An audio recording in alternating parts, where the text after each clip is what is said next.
Hello friends, I am Akhil and I am back with very interesting topic. What will happen if the Burj Khalifa collapsed? For these types of interesting videos, make sure you guys subscribe to the channel. On January 4, 2010, Dubai's Burj Khalifa became the tallest skyscraper in the world. Rising to a dizzying height of 2,716.5 feet from the desert floor, the building outgrew the previous record holder, Taipei 101 in Taiwan, by over 1,000 feet. It boasts over 160 floors, another world record, as well as 5 other records, including the world's tallest freestanding structure, the world's highest occupied floor, and the world's longest elevator ride.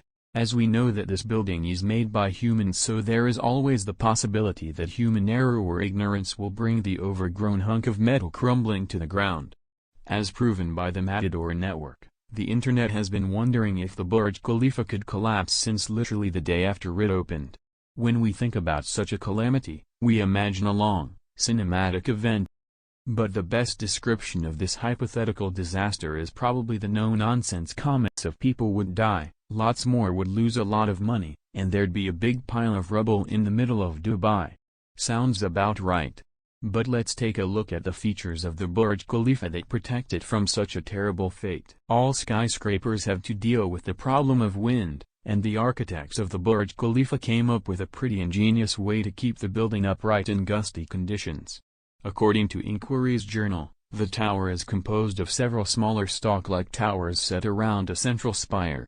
This apparently wacky design actually serves the function of not allowing winds to form vortices, or powerful eddies of air currents that would buffet or damage the tower. Bill Baker, the building's chief structural engineer, called this process confusing the wind.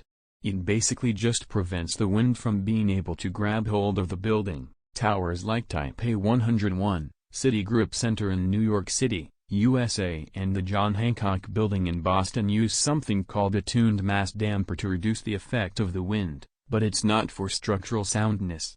This is a giant ball suspended at the top of the tower that swings in the opposite direction from the way the wind pushes the building in order to keep it from swaying and making the people inside sick or uneasy.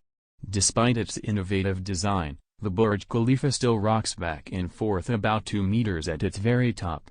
But don't worry. It won't collapse anytime soon.